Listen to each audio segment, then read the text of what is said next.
कहानी की शुरुआत में हमें उसी आईपैड वाले बंदे को दिखाया जाता है जो कहता है कि हेलो, मैं मुरिन का एक नया चीफ हूँ। मेरा नाम ली जैंग लिप है और ये मेरा कार्ड। तभी ली उस कार्ड को देखता है और तभी चिप कहता है कि मैं जानता हूँ कि यह आदर्श नहीं है, लेकिन यह इतना भी बुरा नहीं है कि हम ऐसी जगह मिल रहे हैं। तभी ली उस कार्ड को देखते हुए कहता है कि इस मीटिंग का पर्पस क्या है। ये सुनते ही वो चश्मिश वाला बंदा कहता है, अरे तुम परेशान मत हो, और आगे कहता है, क्या तुम सुनयुक नाम के बंदे को जानते हो। ली ये सुनकर सोचने लगता है। तभी चश्मिश वाला चिप की तरफ देखते कहता है कि चिप। तभी चिप ड्रिंक करते हुए कहता है कि अरे, उसके लिए उत्तर देने कठिन है हो सकता है। यह भयंकर है कि मुरिम की सबसे खराब आदत के रूप में जाने वाला बंदा भी एक मास्टर है। ये सुनकर ली उसके सुनते ही रहता है। फिर चिप आगे कहता है कि गुमन्यू, अपने आप के बारे में आवश्यक सुना होगा, हाँ ना। वो बोलता है कि गुमन्यू के बारे में तुमने आवश्यक सुना होगा ना। वह एक खतरनाक टेररिस्ट ग्रुप शैडो वॉरियर का बॉस बन गया है। जब उसने ग्रुप को लीडरशिप में संभाला है, वो और अधिक स्ट्रॉन्ग बनते जा रहा है। अब वो अन्य देशों पे अपनी पावर और प्रभाव का विस्तार कर रहे हैं। इसीलिए इसके साथ वो पूरी दुनिया को जीतने के समक्ष हो गया है। इसके अलावा क्या आप जानते हो कि क्या वो हाल ही में मुरिम तक पहुंचने की कोशिश कर रहे हैं। ये सुनकर ली कहता है, उससे तुम्हारा क्या मतलब है। तभी चिप कहता है कि मैं वास्तव में आपका मदद मांगने के लिए आया हूँ। जितना सरकार और मुरिम एक दूसरे के साथ काम करना पसंद नहीं करती और वो टेररिस्ट ग्रुप को देश में कार्य करने की अनुमति देना अस्वीकार्य है। यदि आपको आप सुनियोग के बारे में कोई जानकारी हो तो। चिप उतना कहते ही जो ड्रिंक कर रहा था चिप, उसके कोका कोला ग्लास वाले पे कुछ आके हाथ से चमक जाता है और फिर वो उसे देखने लगता है। ये देख के चिप भी चौंक जाता है और तभी ली कहता है कि मैं सिंपल और क्लियर कहता हूँ, मेरे लिए गुमनू सिर्फ एक दुश्मन है। तो प्लीज़ मुझे इस बारे में अब और परेशान ना करें। तभी चिप उस कोका कोले ग्लास को देखने लगता है, कैन को, तो देखता है कि जो कार्ड ली को दिया गया होता है वही कार्ड कोका कोला के कैन पे अंदर तक धंसता है, मतलब अंदर चले जाता है। फिर अपना ली उधर से चले जाता है। उसको जाता हुआ देख के चश्मिश कहता है, आप उसकी पहली ही छाप के बारे में क्या सोचते हैं। तभी चिप कहता है, बहुत अच्छा, मुझे जो जानकारी प्राप्त हुई उससे मुझे ऐसा लगा कि वह सिर्फ ए बॉय था, लेकिन मुझे एहसास हुआ कि वह बहुत गुस्से में है। और चिप कार्ड निकालते हुए कहते हैं कि इसलिए मैं वह गड़बड़ी देखना चाहता हूँ जो वह कर सकता है। फिर सीन शिफ्ट होता है और हमें एक डिस्क दिखाया जाता है जिस पे कूड़ा होता है। तभी कांग ये देख के सोचने लगता है, ये उसका डेस्क रहता है और वो उसका क्लासरूम रहता है। तभी कांग कहता है कि वह मेरी सच्चाई थी। क्या हर कोई ऐसा इसलिए है क्योंकि मैं मर गया और जीवन में वापस आ गया। और कांग उन लोगों के तरफ देखते हुए आगे कहता है कि मुझे लगता है कि वो मुझे पहले से अधिक ध्यान से देख रहे हैं। ये हमेशा सोचता हूँ कि वो किम के पक्ष में थे और वो सभी मुझ पर हंसते रहते हैं। अब मुझे एहसास हुआ कि उनमें से कुछ लोग मेरे बारे में चिंतित है। फिर वो अपना डेस्क साफ करते हुए कहता है, हो सकता है कि हर किसी ने यह पूरा समय मुझे न देखने का नाटक करने में बिताया हो ताकि वो किम के लिए एक टारगेट ना बन जाए। अब मैं इस बारे में सोचता हूँ, मैं किम का टारगेट क्यों बना, ये सोचता ही रहता है। तभी किम क्लास के अंदर आ जाता है और ज़ोर से चिल्लाता है, कांग साले। ये आवाज़ सुन के कांग भाई की तो पूरी फट जाती है और वो डरने लग जाता है। तभी किम कांग के पास आते हुए कहता है कि तू साले कुत्ते के बच्चे। उसको आता देख के कांग खुद से कहता है कि मन में पैनिक मत हो और कांग अपने निर्णय लिया कि आप डरते हुए जीवन नहीं जियोगे। फिर वो अपनी मुट्ठी टाइट करते हुए आगे कहता है, यदि वो मुझे पर हमला कर सकता है तो मैं भी उस जवाबी हमला कर सकता हूँ। यदि मैं कम से कम एक हिट लगा सकता हूँ। उतना कहते ही किम एक जोर से पंच उसको लगा देता है फेस पे, और कांग पंच खाने के बाद पीछे जाके डेस्क पे गिर जाता है और तो उसके मुंह से खून भी निकल आता है। तभी किम आगे उसे पूछता है कि तूने पहले कैसे किया। ये उसी बारे में बात कर रहा होता है कि एक हिट में ही नॉक। तो किंग कांग को कॉलर पकड़ते हुए कहता है, मुझे बता तुझे ऐसे कैसे किया कमीने। तभी कांग उसके पास देखने लगता है, तो तुम कुतिया के बच्चे, तुम्हारे फिर से आके खोलने की हिम्मत कैसे हुई। एक और पंच उसके फेस पे मार देता है और मार खाते हुए देखते हुए तभी सभी लड़के डर जाते हैं। और तभी किम आगे कहता है, मुझे जवाब दो। तभी किम का चश्मिश वाला दोस्त कहता है, किम फिर से पागल हो गया है। किम कांग को गिरा के हुए उसके ऊपर बैठ जाता है और मारने लगता है। तभी कोई उसको कहता है कि स्टॉप करो, ये एक लड़की होती है जो क्लास में होती है। तभी वो लड़की कहती है कि टी ब्रेक ख़त्म होने वाला है। इसलिए ये सुनने के बाद किम रुक जाता है और कांग को मारने का बंद होता है और कहता है कि क्या कहा क्लास मॉनिटर, और बड़े ही गुस्से से उसे देखने लगता है। क्या तुमने मुझे रुकने के लिए कहा था? मुझे लगता है कि तुम सिर्फ क्लास मॉनिटर हो। उससे गुस्से में देखने लगता है। तभी क्लास मॉनिटर लड़की डर जाती है। तभी किन कहता है कि क्या तुम जानती हो मेरे फादर कौन है। ये कहते ही किम उसके ओर बढ़ने लगता है। तभी उससे जाता देख उसका मोटा वाला फ्रेंड कहता है कि है किम। तभी किम कहता है, मेरे फादर एक एड पार्क के कार्यालय में सबसे अच्छे वकील है, पूरे देश में सबसे अच्छा लॉ ऑफिस। तभी मोटा कहता है, अरे कांग भाई शांत हो जाओ। तभी किम गुस्से में कहता है, मान लीजिए कि मैं स्कूल में कुछ भी कर सकता हूँ, मुझे क्या होगा। क्या आपको पता लगाना चाहते हो? अगर मैं कुछ भी गलत करूँ तो क्या होगा। ये सुनकर मॉनिटर भी डर जाती है। तभी किम को कोई कहता है कि है किम, तुम कहाँ जा रहे हो, तुम्हारा दुश्मन मैं हूँ। इतना कहते ही कांग अपने आप को संभालते हुए उठने लगता है और आगे कहता है कि ठीक है, तो दोबारा मत भागना तुम कमीने।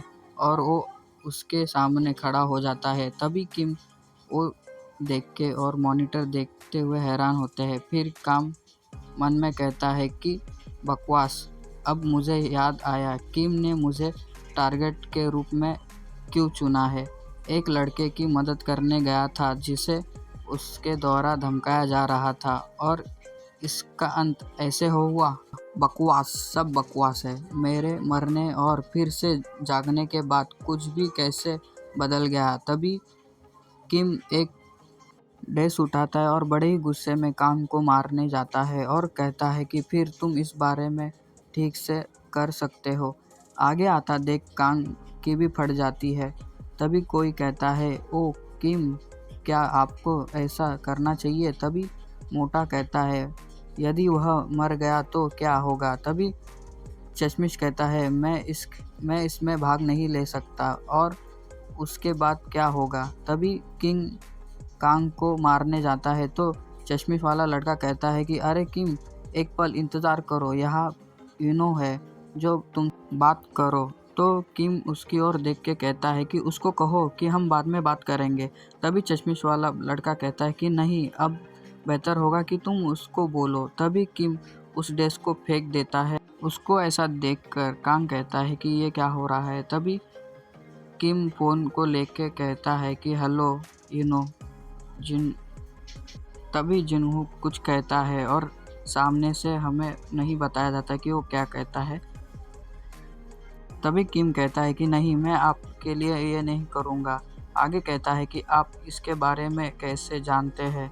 ये देखकर कांग के भी दिमाग में कुछ होता है कि कुछ समझ में नहीं आता। तभी जिन्हों फ़ोन में कुछ कहता है तो अभी किंग कहता है कि अरे क्या नहीं। तभी उस फ़ोन में से ज़ोर से चिल्लाने की आवाज़ आती है। तभी वो कहता है कि तुम इससे छू नहीं सकते, इसलिए इसे न छुए कमीने साले। ये बोलते ही वो अपना फ़ोन रख देता है। तभी मोटा वाला लड़का कहता है कि क्या? किम कहता है यूनहू ने मुझसे कहा कि कांग को मत छुओ। क्या ये यूनहू को कैसे जानता है? ये सुनकर कांग खुद कंफ्यूज हो जाता है। तभी किम चश्मिश वाले लड़के को फ़ोन देते हुए कांग के पास देखने लगता है और कांग भाई की भी फट जाती है। तो किम दांत पीसते हुए कहता है कि कमीना। तभी वो कांग के इधर उंगली करते हुए कहता है कि तुम मेरे इंतज़ार करो, मैं पूरी स्टोरी जानने के लिए जिन्हों से मिलने जा रहा हूँ। उसका नाम सुनते ही क्लास मॉनिटर और सभी लड़कियां डर जाती है। तभी कांग कहता है कि क्या हो रहा है?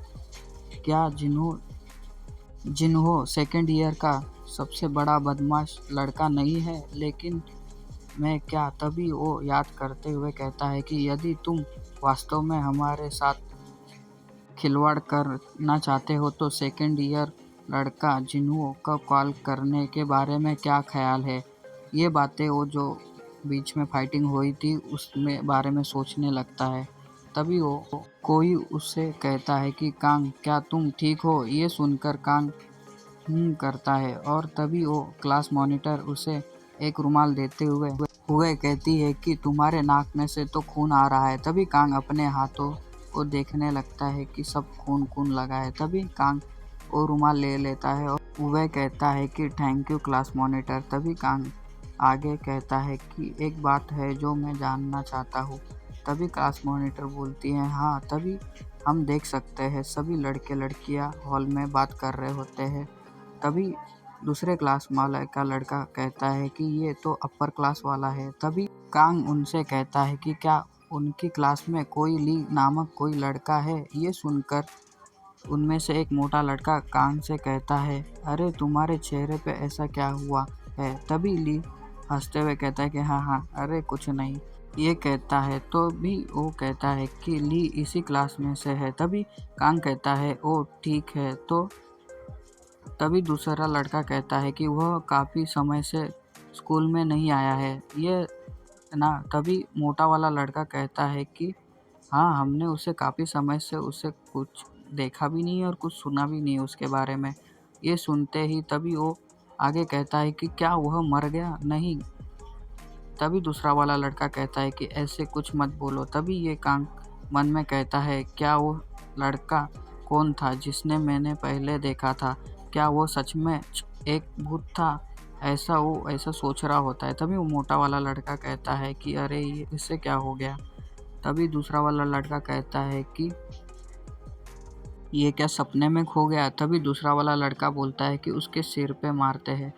तभी वो लड़का दूसरा वाला कहता है कि अरे उठो लड़के। तो उन लोगों को ऐसा देख के एक लड़का होता है। तभी वो टकलू बंदा और एक पीले वाला बाल लड़का कांग के पास देखने लगता है। फिर कांग हॉल में चलते हुए कहता है कि इसका कोई मतलब नहीं बनता कि वह एक लड़का सचमुच भूत था। और वो अपने नाक से रुई निकालते हुए कहता है कि नहीं वह नहीं हो सकता। किम और अन्य बदमाश लोगों ने भी उसे देखा है। तभी एक जन लड़का आते ही उसके गर्दन में अपना हाथ फंसा देता है और कहता है कि ओ भाई फर्स्ट ईयर लड़के। ये वही टकलू होता है जो अपने को दिखाया जाता है। तभी वो टकलू बंदा कहता है कि मैं तुमसे कुछ पूछना चाहता हूँ। उसे देखकर कांग डरते हुए कहता है कि हाँ। तभी वो टकलू कहता है कि अरे डरने की कोई ज़रूरत नहीं है, बस मुझे बताओ कि तुम क्या जानते हो। और उसके स्कूल की बिल्डिंग से बाहर निकल जाते हैं। और कांग कहता है कि क्या और तो यह आदमी इतना बड़ा क्यों है? क्या वो सचमुच इस हाई स्कूल में है? तभी टकलू कहता है तुमने कुछ समय पहले ली के बारे में पूछा था है ना? तभी कांग डरते हुए कहता है कि हाँ। लेकिन इतना कहते ही पीछे से कोई कहता है कि रुक जाओ कुछ समय। ये सुनकर टकलू और उसके सभी दोस्त पीछे मुड़ के देखने लगते हैं। तभी हमें एक खूबसूरत महिला दिखाई जाती है जो लड़की होती है।